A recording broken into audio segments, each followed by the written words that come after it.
Ground Zero, the label of the future, nigga. This your boy BandMan Quez. I'm tapped in with Ground Zero. I noticed you just recently, went through a name change from what you go by as an artist. What led to, actually putting that whole move in motion? Cause for marketing, like it was just like a lot of little quizzes and shit. So it was like making other people hard to find my music. So I was like, I'm BandMan for real. So it was like, just maybe change my name to BandMan Quez, and I just been running with it ever since. You mentioned marketing. A lot of artists nowadays, they not too much concerned about marketing. I wouldn't say they concerned, but they not knowledgeable about that shit. They think they can just, drop music, record, go to the studio, and put that shit out for their, for their people. There's more to it. So, when was it that you picked up on that too? When I first started rapping, before I even dropped, I had all, my pops was, he behind my music and stuff. And I ain't gonna lie, I used to think like that. Like, all I can do is just rap and drop. You feel me? Before I even drop, I was like, I'm finna just, post this, drop this, But it take more than just dropping on your pages and all that. These people gotta see it. Like, you gotta hit the blogs. You mentioned something earlier. You mentioned you're like, cause the labels, they going straight, strictly to these blogs. They not DMing, they know none of that conversion. Like, no, cause it's a lot of artists, like they ain't just looking on people's Instagram, like not like that. I mean, they go through them blogs. They be on them blogs, on Instagram blog accounts, and that's how it go. It go from there.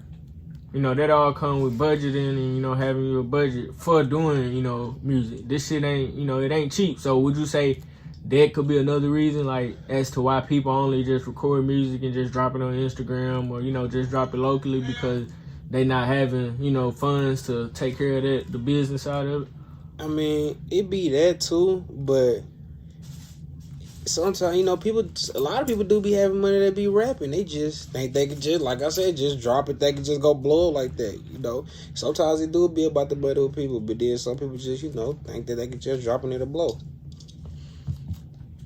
Most definitely. So you also mentioned like dropping like that's more so you'll say for artists just now starting out with that mentality type shit. If you ain't did learn the business side of the music, of course you just really looking for like type local fame type shit basically. Really? I mean, you could be hard, you could be super duper hard, like, but if you ain't on them blogs, bro, the people that need to hear it ain't gonna hear it. I mean, anybody gonna have, they surround, if you live what you rapping, you'll have your surrounding area crowd all the time. But if you want them other outside people to hear, you want them labels to really come, you gotta hit them blogs. Being from Arkansas, would you say, is any blogs here inside our state, or is it more so networking, you have to get out and move around? Nah, you gotta move around. You always wanna, be connected with people out of town, not your area, because your area gonna be there. The people that are here gonna be here. And I see you got your own collection of jewelry before a deal, before we even mention any type of deal, you taking money for any type of label, any of that shit. So, with you sitting back seeing, what would you say about the industry? I ain't gonna lie, industry got to break that bag for me. I mean, I can't sign for no watch. I can't sign for no chain. I already got this. I ain't signed not one deal, Labels will try to get over too, though. Like, a lot of people be broke. Try to sign them for a chain, sign them for a watch, and give them $50,000. They cool with it. But see, a person like me, though, they got to come more than that. I got a family to feed. So would you say if the opportunity presented itself and numbers were right, you would sign a deal though? Yeah, I could have been signed a deal. I ain't signed no deal because the numbers weren't right.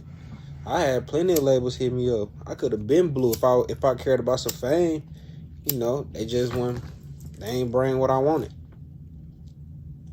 So so you would say you're not in the rap game for the fame at all?